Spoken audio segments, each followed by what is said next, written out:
차량의 성능을 결정하는데 총 3가지의 요소가 있습니다. 이는 그리고 타이어인데요. 엔진은 차량의 절대적인 속도를 책임지고, 타이어는 차량의 그립, 그리고 에어로는 다운포스 또는 드래그를 중요시하는지에 따라 그립과 속도를 플러스 마이너스 하는 역할을 합니다. F1 규정상 팀들이 직접적으로 제작하고 조절할 수 있는 요소는 딱 에어로와 엔진이라, 팀들의 직접적인 영향이 없는 타이어가 차량 중에서 가장 예측이 힘들면서도 영향이 엄청나게 큰 부분입니다. 물론 타이어의 각도, 즉 캠버를 통해서 조금이라도 팀들이 조절을 할 수는 있지만, 결국에는 타이어 퍼포먼스는 드라이버의 책임입니다.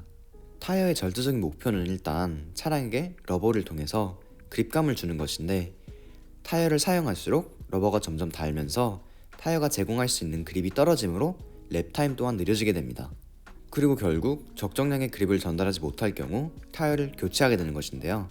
이렇게 타이어가 사용되고 결국 교체될 때까지는 타이어 라이프라고 하는데, 여기서 특히나 중요한 부분은 타이어를 교체하는 이유, 즉 타이어 기법에 대해서 설명을 해야 될 것 같습니다. 타이어 기법은 조금 전에 말했다시피 더 이상 타이어가 적정량의 그립을 전달하지 못할 때를 뜻하는데요. 타이어 기법에는 총 2가지의 원인이 있는데요. 일단 타이어의 열 상승으로 인한 마모와 물리적인 마모가 있습니다. 물리적인 마모는 말 그대로 러버가 다 떨어져 나가 더 이상 없을 때를 뜻하는 것이고, 열로 인한 마모는 타이어 내에 화학물질들이 가열하면서 타이어가 딱딱해져 그립감이 삭감하는 현상을 뜻합니다. 저희 일상 속에서는 거의 항상 물리적인 마모로 인해 타이어를 교체하지만, F1 같은 경우에는 거의 항상 타이어 기법은 물리적인 이유보다는 열로 인한 마모 때문입니다. 그 이유는 바로 F1 차량들의 엄청난 속도뿐만 아니라 타이어 제작자인 피렐리의 의도적인 타이어 제작 속에서 찾을 수 있는데요. 피렐리의 타이어 제작에 대해서 알아보면서 열로 인한 타이어 기법에 대해서 조금 더 알아봅시다. 타이어의 구조를 간단하게 설명하자면 총 2겹의 러버로 나눌 수 있는데요. 타이어의 구조를 책임지는 안쪽 겹은 철로 구조를 구성한 채 러버로 덮은 겹인데, 포뮬러 1 타이어들이 견뎌하는 높은 압력으로 인해 철 대신 방탄 쪽에서 많이 쓰이는 케블라를 사용합니다. 그리고 트랙과 닿는 바깥쪽 러버는 단지 고무가 아닌 수많은 화학물질들의 조합으로 이루어져 있는데요. 이 화학물질들의 조합이 결국 타이어의 부드러움 또는 단단함을 결정하는 것입니다. 타이어가 부드러울수록 빨리 닳아버려 그립감이 처음에는 가장 많지만 그 같은 그립을 유지하기가 힘든 반면, 타이어가 단단할수록 그립감이 높진 않지만 빨리 닳지 않아 그립감이 삭감하는 속도가 훨씬 느립니다. 타이어가 부드러울수록 그립감이 올라가는 이유를 설명하자면, 차량들이 달리는 트랙 표면이 완전히 매끄럽지 않고 아주 미세한 울퉁불퉁한 표면을 갖고 있습니다. 그렇기 때문에 타이어가 부드러울수록 결국 이러한 작고 미세한 공간 속으로 러버가 들어가 그 조금이나마 그립감을 주는 것입니다. 피렐리 같은 경우에는 부드러움과 단단함을 C1부터 C5로 분류하는데요. 여기서 C1이 가장 단단하며 C5는 가장 부드러운 타이어입니다.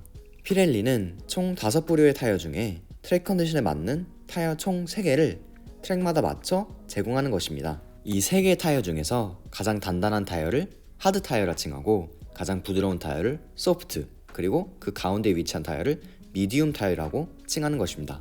그렇기 때문에 피렐리가 만약에 C1에서 C3를 한 트랙에 갖고 오기로 하고, 다른 트랙에서는 C3에서 C5를 갖고 오기로 결정을 하면, 결국 C3 타이어가 한 트랙에서는 소프트 타이어라고 불리게 되고 다른 트랙에서는 하드로 분류가 되게 됩니다. 이처럼 트랙의 구조 또는 온도상으로 사용되는 트랙의 종류가 다르게 됩니다.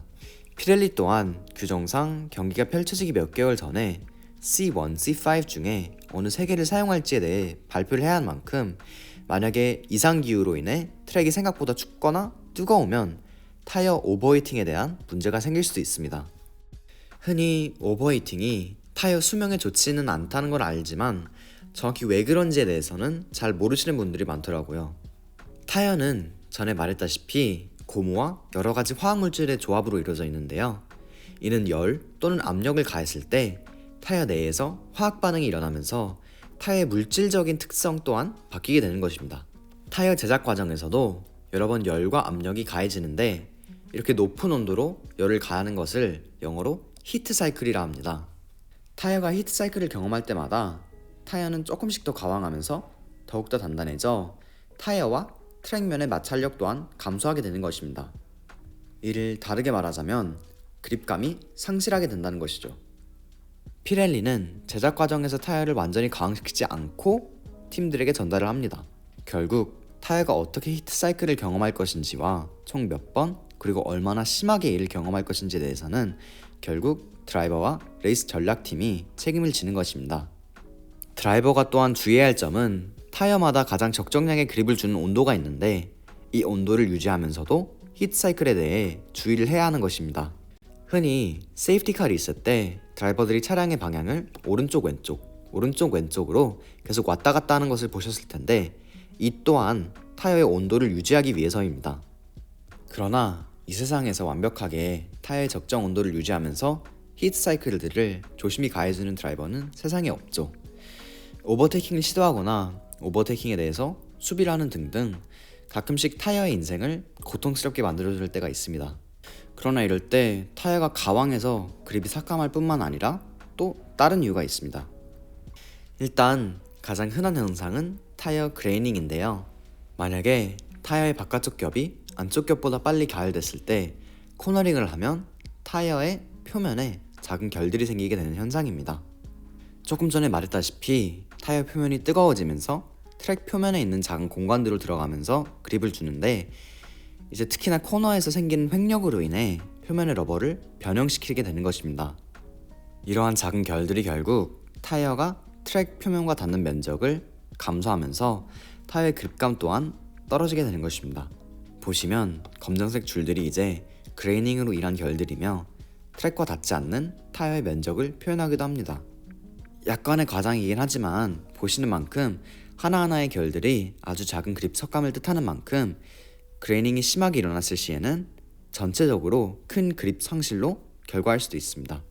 그레이닝 같은 경우에는 흔히 타이어를 너무 오버히팅 했을 때 가장 흔하게 일어나는 것입니다. 타이어 온도와 관련되어 있는 두 번째 현상은 블리스터링입니다. 블리스터링은 흔히 저희가 생각하는 물집과 비슷한데요. 이는 러버가 타이어 내부 겹들의 마찰로 인해 표면에서 터져 나가는 현상입니다. 블리스터링은 타이어 내부 겹이 바깥 겹보다 뜨거울 때 일어나는데요. 이 두 겹의 온도가 맞지 않아 겹들 사이에 마찰이 생기면서 물집 같은 작은 공기주머니가 생기는데 이 주머니가 결국 터지게 되면서 러버가 표면으로부터 튕겨 나가게 되는 것입니다. 결과는 그레이닝과 비슷하게 타이어가 트랙램과 닿는 면적이 작아지면서 그립이 삭감되는 것입니다. 마지막으로는 타이어 온도와 그리 상관이 없는 타이어 플랫스팟인데요. 플랫스팟은 드라이버가 극심한 브레이킹을 했을 때 타이어가 잠길 때 일어나는데요.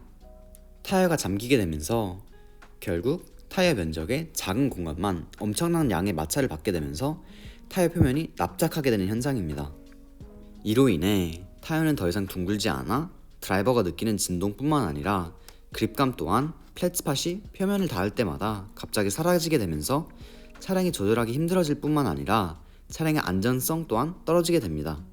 그렇기 때문에 플랫스팟 같은 경우에는 아주 미세하지 않은 이상 드라이버들이 거의 항상 타이어를 교체하게 되는 것입니다. 이렇게 오늘 타이어 웨어, 특히나 타이어 온도에 관한 타이어 관리에 대해 설명을 드렸는데요. 사이사이 복잡한 원리와 현상에 대해서 충실하게 설명을 못 드린 부분이 많으니 혹시나 조금 더 구체적으로 이해하시길 원하신 분이 있으시다면 밑에 영어로 된 문서와 책을 추천해서 붙여드리겠습니다. 슬프게도 아직까지는 한국 번역본은 없는 것 같습니다. 그리고 만약에 이번 영상이 마음에 드셨다면 좋아요와 구독을 눌러주시길 바랍니다.